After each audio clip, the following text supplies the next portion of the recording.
You're watching the award-winning GHS-TV, a nationally recognized student television station.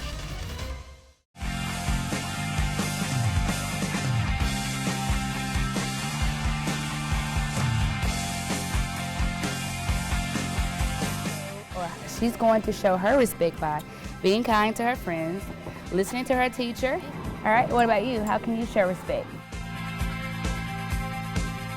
When you step through the thresholds of the door, it's time for business.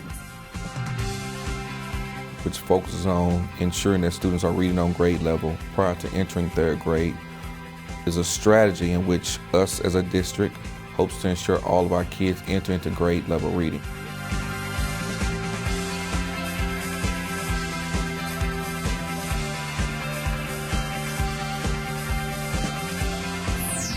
Hello and welcome to a new edition of Shelby County Schools Report. We're coming to you from the studios of Germantown High School Television. I'm Caitlin Poindexter. And I'm Kadia Tagasima. Each month, we highlight various people, programs, and events making a difference in our school system. On this episode, we take you inside Maxine Smith STEAM Academy, which was named a 2019 National Blue Ribbon School of Excellence. Parents will want to stay tuned for today's SES Focus. Executive producer Allison Long will discuss the district's new third grade literacy campaign with SES Chief Academic Officer Dr. Antonio Burt. Our Faces of SES highlights Monica Bates, principal at Highland Oaks Middle School. And later, find out how the new Trauma-Informed Center at Jeter K-8 is creating a safe space for students. But first, 15 years into teaching, special education instructor Regina DeLoach is still perfecting her craft, leaning on the wisdom of her former teachers. This connection and her drive to reach her students is why she is our Teacher of the Month. So how many fingers do we need up? I've always wanted to be a teacher since I was little. One of my former teachers inspired me to be a teacher. She's like a mentor, best friend, former colleague. Second and third grade instructional resource teacher Regina DeLoach calls her desire to be a teacher a calling. As long as my students are successful and I feel as though they can be a productive member of society, I feel as though I'm fulfilling my gift and my calling as an educator. While she's been teaching for 15 years, it's Miss DeLoach's first year at West Haven Elementary, and teachers say her impact is already being felt. They love when she comes to the door. She'll tell them to come on, and they just take off. So they are really eager to have Miss DeLoach as their teacher. And I'm already seeing the benefits of her work. These kids are starting to grow, not just academically, but they're growing as young students, as young boys and young girls. I don't like to look at my students as a number. I like to look at my students as a seed, and at the end of the year, I want to see a bud or a leaf, a flower, or something. A prime example of Miss DeLoach's impact is China. She's a super fun teacher, and she teaches reading and math. China would not speak out in class or respond well, so to hear her sitting here saying that she has fun when coming to class, that's a great thing for her to formulate a sentence and show some excitement about coming to school. Every teacher deals with how to reach or break through to certain students. For Miss DeLoach, it's a constant struggle. I think it takes a very special person to work with those children who struggle with disabilities. Not only do I have to deal with students not knowing, but I have to deal with them not knowing on a lower level than the other students, and I have to ensure that I meet that level. Because Ms. DeLoach is able to reach the students on their level, when they go into the classroom for that Tier 1 instruction, because of the layers of support that she's provided, the students are able to still thrive. Oh, by dreaming, okay? I want to ensure that my students grow. I want to see that they came to me not knowing, and they leave me with confidence and the ability to do something at the end of the year. The students and teachers here at West Haven Elementary view Miss DeLoach as an inspiration, both inside the classroom and out. She inspires me because she pushes me. Every teacher requires some level of support. So because she's always doing well, it pushes me to look at ways how I can push her in her craft.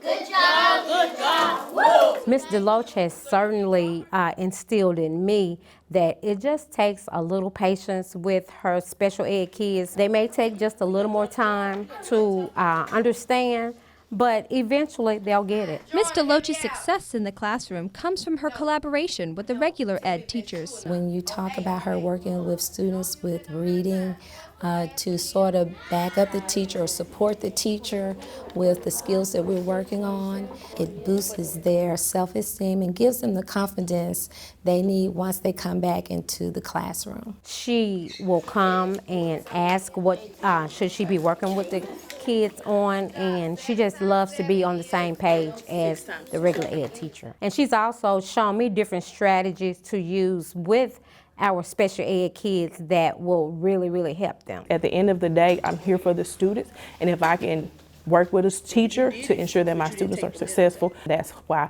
I collaborate with other teachers. Reporting for Shelby County Schools Report, I'm Caitlin Poindexter.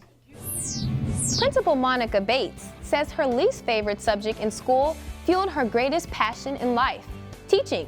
It helped propel Ms. Bates to her current position at Highland Oaks Middle School. Her commitment to education is why she was a finalist for SES Principal of the Year. Get to know more about her in our Faces of SES. Who is Miss Monica Bates? So what was the issue?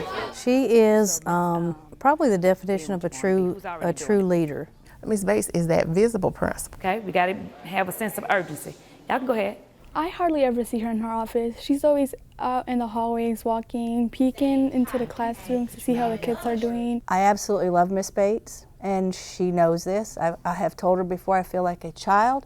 When you have a child that wants to do well for you because they like you, I feel like that with Miss Bates. She loves what she does, and it shows.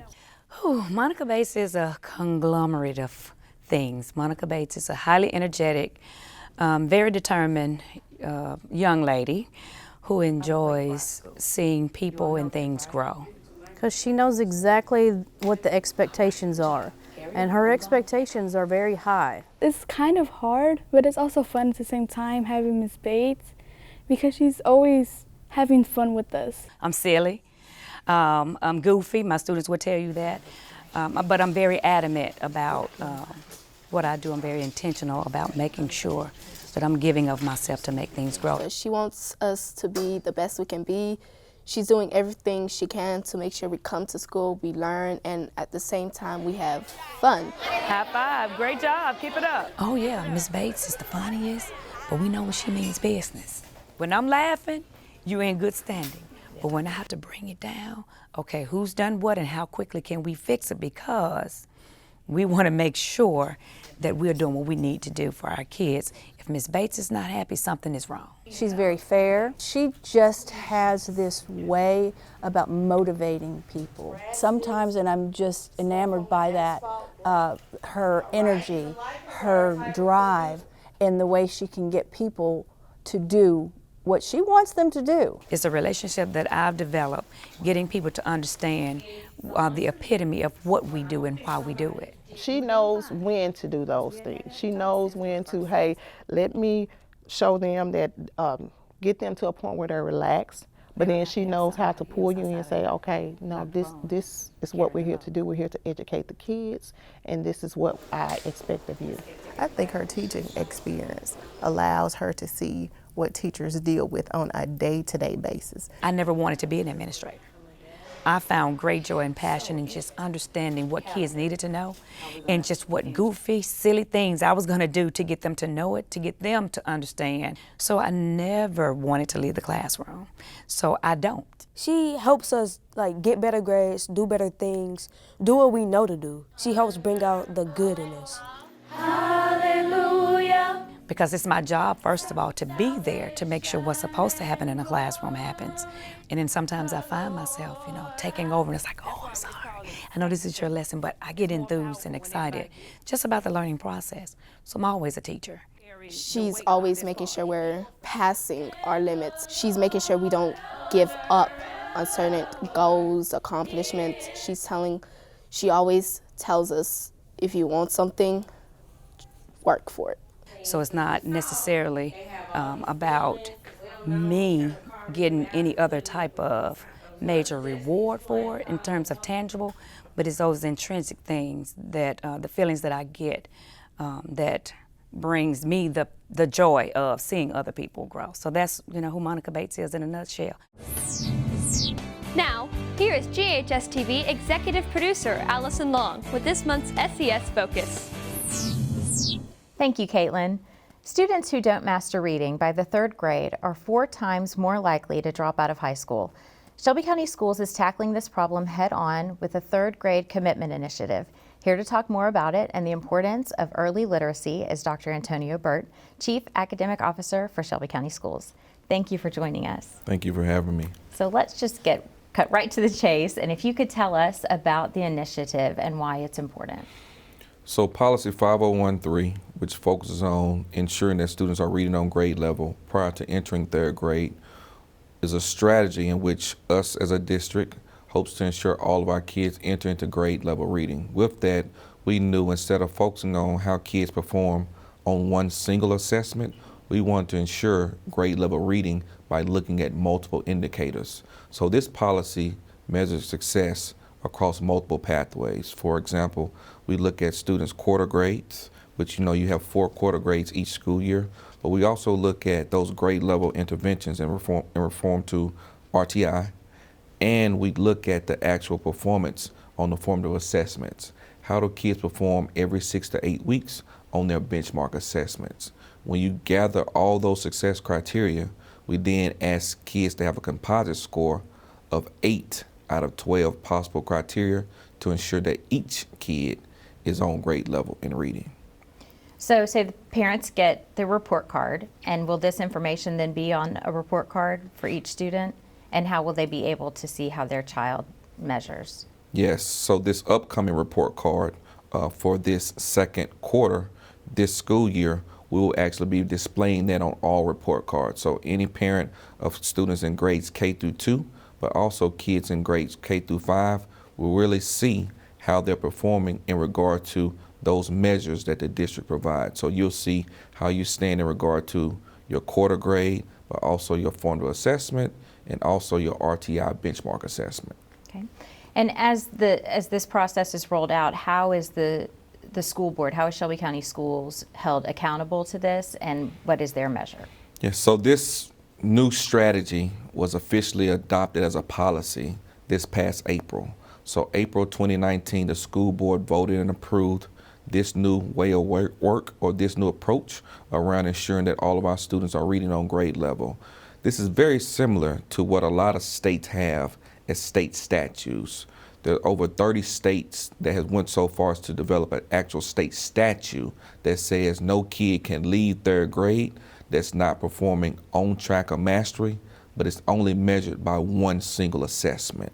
That's why we really are proud of our policy, because it measures multiple pathways to ensure. But board members are bought in. They've shown that commitment by approving and adopting the policy, but we're also looking at how do we align those supports for teachers before the policy goes into full implementation. Full implementation takes place at the end of school year 2021-22.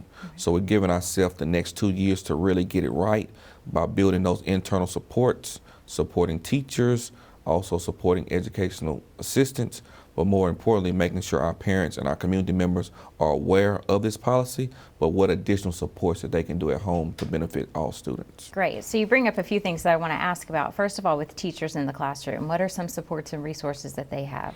Yep, so last school year, we developed a role to really support K through 2 teachers. We're very cognizant of the demand of teachers, right? So we developed a role known as the Literacy Laureates. So Literacy Laureates are individuals that excel in foundational skills, but they're also a support system inside the school for their colleagues. The laureates receive an additional stipend, but that stipend is to support a colleague that may be struggling with planning, that may be struggling with implementing the standards, but more importantly, that may be struggling with just meeting their students' needs. All laureates receive specialized training support from the early literacy team. They push into the schools, visit laureates. Laureates have to submit videos, log hours of their actual coaching support. That's one approach we implemented. We also did the same thing this year for ensuring that all 2nd grade classrooms have an educational assistant that support the classrooms and the school. We really want to ensure that 2nd grade, which is a grade where we tend to see the gap widen, that we have those extra support for not only teachers but our students as well. Great. And as far as the parents are concerned, of course, you would want them to be able to reinforce what's happening in the classroom. And what type of resources do you have in place for the parents? Yeah, great question. So this past summer, we rolled out our summer reading list. And with that summer reading list, we gave by grade certain books that were aligned with Lexile levels that parents can ensure that their kids get exposed to over the summer. We also created a how-to guide of tips that parents can do to engage their child at home, at the shopping market, riding in the car, or just talking to them at night, right? So we gave that out, and we started what we call our community awareness forums, to where we bring in those tips to parents. We had several throughout last school year and opening up this year as we began to roll out the third grade commitment, and that showed, our data from a statistic perspective, but also we gave packets with the strategies, the tips, and what some of those next step strategies that parents can really engage their kids with. Great. We also have people in our community as well who may not have kids that are in Shelby County schools. Maybe they don't have kids in their household, but they would want to be involved. They want to see success in our city. How can they get involved in this initiative? So we have two outstanding programs, Arise to Read, but also Team Read, that basically calls on all volunteers across our county to really, rally with us and be lockstep with us as we tackle the illiteracy rate within our county. So those are two excellent ways that all individuals, all stakeholders can volunteer, but also within our own district, within our FACE department, our Family and Community Engagement department, we ask for volunteers to really come in, support a lot of the different programs, but also looking at how can you partner with kids inside school from a buddy perspective to be that accountability partner that may check on students throughout the week, whether it's 1 day, 2 days, whatever you can commit to. We're asking all volunteers to be a part of it. Great. So when this policy is fully implemented, let's say 2 years out from that, if we have a chance to meet again, what do you hope to report? So at that time, I would hope to report that, our third grade on-track mastery as deemed by 10-rated assessment, those rates are above 50% or higher.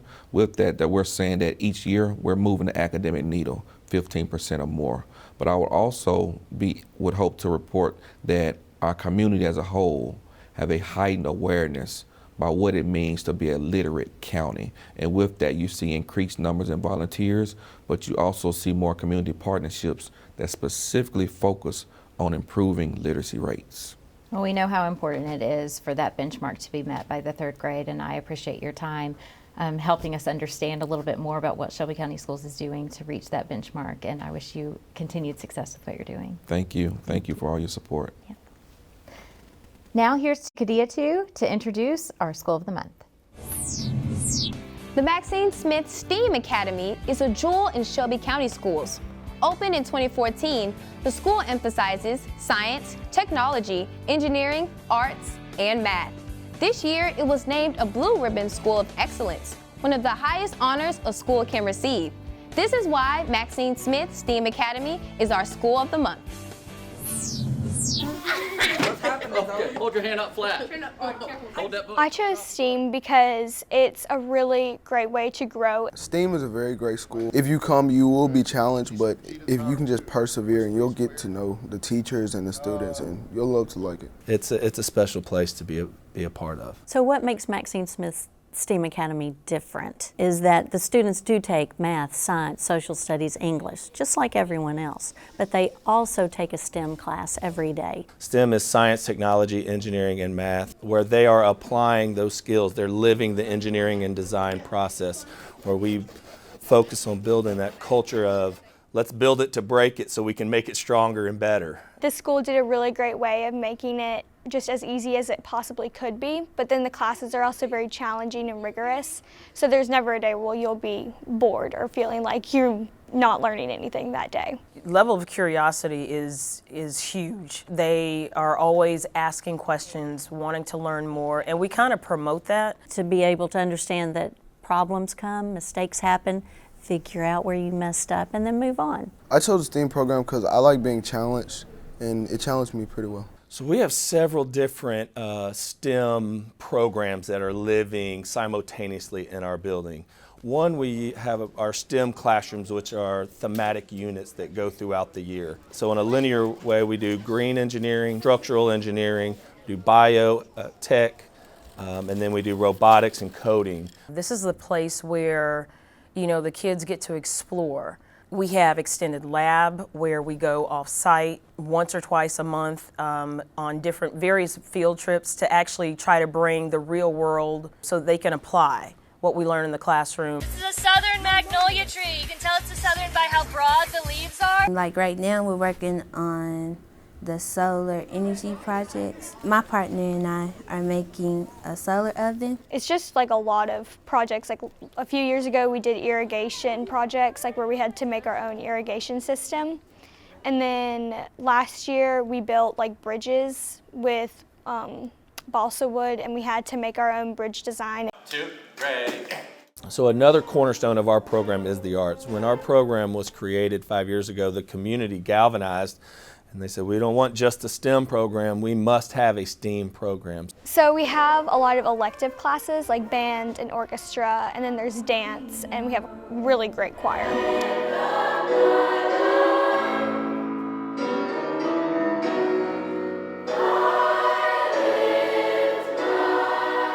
We have an incredible staff. I find myself almost emotional at the level of work that they put into our students and in our school. Because they want the best for us, but they also are nurturing. Because I know they care about us, but then too, they want us to be the best that we can be. There is that drive, and I don't know if it's everybody or if it gets picked up because you're around people who are like that. We are extremely fortunate to have a student body who is self-motivated. Our students come in curious, and we try to breed that curiosity throughout the building. We have a lot of really smart kids here. I always thought I was a nerd in high school, so yeah, maybe we are. I don't think it's a bad thing though. I mean, if you gotta be nerdy about something, might as well make it something that you're proud to be nerdy of. So I can evaluate and communicate the interactions of living organisms and the ecosystem. Academic achievement is priority number one, but our second priority every single day is culture. We collaborate to solve problems. No one is alone in this building. We have a positive attitude. When we are in a dark place or see someone in a dark place, we try to bring joy into the world. We are responsible for ourselves and our community. To be a part of this school without like the award, the blue ribbon, it's an honor because like, you know, you come to school every day and you work hard and you try your best, and to know that it pays off in the end. We just won our National Blue Ribbon Award of Excellence, meaning we're in the top 1% of all schools across the nation. And it's an incredible accomplishment in the first 5 years of existence for our community. I'm really proud to represent our entire staff and student body and parents. Over the past few years, SES and school districts across the country have been putting more emphasis on recognizing adverse childhood experiences, or ACEs. This year, a first-of-its-kind trauma-informed center opened at Jeter K-8, and school leaders say they're already seeing a difference. Unfortunately, childhood is very different. Children are exactly the same, but childhood is very different. Sometimes they'll get frustrated and just react really quickly. I get angry about certain small things. I would whine a lot. But it could go back to something that happened long before that child came to school that morning. It could be a lack of breakfast, or it could be something that they saw 2 weeks ago that is really affecting them. And I just think about my childhood. My dad, he was on drugs. My mom was a single parent trying to make it, and sometimes I was going with the wrong crowd. And I had one person, I remember the counselor, pull me to the side, and she worked with me, helped me, and I told her, I said, I don't know what I'm gonna do, but I'm gonna work in the school system. What our program is, it is an answer to the state mandate for what they call RTIB, meaning that all schools have to implement more restorative practices in their discipline policies. Her grades have been impacted, which is one of the reasons that we're here. And what we try to do is We give kids consequences just like always, but we want them to understand the impact of their consequences. You're going to make mistakes. You're young. We know you're going to make mistakes, but if you're honest about it, we can work with you. Some of them just don't know. The expectations were not given to them before, and you would expect that they were, but some of them come from a home where they haven't been taught expectations like at school. Sometimes it's like I might be doing something and then like some kid might be missing me. I might get upset about that. Then I want to play no more and I start getting mad. So what we did was we gave ourselves a shot of steroids, and we do it probably on an exponential level than others. They appreciate that because they figure, okay, if you're finding something good in me, that means you may care about me. So I think that's why it's working. I feel like I know I could do better. I don't like that program. It helped me do it. Restorative practice, as the state has mandated, is something that we implement in every single thing that we do here. If it's a child that has a parent with a very bad disease, or if they have some disease, we want to make sure that we're accounting for that. And that's understandable to be sad because your dad passed, and so after the passing of your dad, you were dealing with a lot of anger. And with our restorative practices, we know those things about our children, and that way we can use techniques to help them engage in a lesson. We have one goal, and that's to keep them in class and to resolve the issues or conflict that they have. We make a determination based on their action. Every child in the building who makes a behavioral infraction goes into reset. Now what that means is the teacher has made a decision that, hey, this child has become disruptive. So one of our behavioral team goes to the room, they will retrieve the child. Sometimes it can be a short conversation. Sometimes that child needs a little bit more. So they'll bring them to this area that we call the power zone. And in the power zone, they'll deliver that restorative measure, taking them through some exercises to help them first to get to a point of calm and understanding the mistakes that they made. I feel like it helps me out, so now when I go to class, I'm able to ignore them, and if they mess with me, I could tell the teacher. And if we're not supposed to be doing something, don't do it. We basically catch the students being good. We're trying to create a positive environment at the school so that the students will focus more on positive behaviors that we're trying to get them to do, opposed to the negative behavior. I had my grades were going up. I feel like I have more patience, and I'm able to tell a teacher instead of getting so mad. We just can't assume that they know how to act. The way our program is, we reward. We make known that we notice. So we have a store down here also. That's where they can spend their Pride bucks and their checks. No, it's not a bribe, it's a reward. It's just showing if you do what you're supposed to do, then you'll get rewarded. I thank you for coming to school today. The program is a success, and we're still adding and building to it, but I'm amazed because this is the first year of this program, and I think this is the best thing that could have happened to this environment. You have to believe in children for this to work, and our team does. Every single child in this world has the opportunity to grow. I have a dream that I could get my mama out the hood, I could go to college and be a famous nurse and just help my environment and my population stuff. We hope you enjoyed this month's Shelby County Schools Report. If you would like to learn more about SES, visit us on the web at sesk12.org. On behalf of everyone here at Germantown High School Television and Shelby County Schools, thank you for watching today's program. We'll see you next time on Shelby County Schools Report.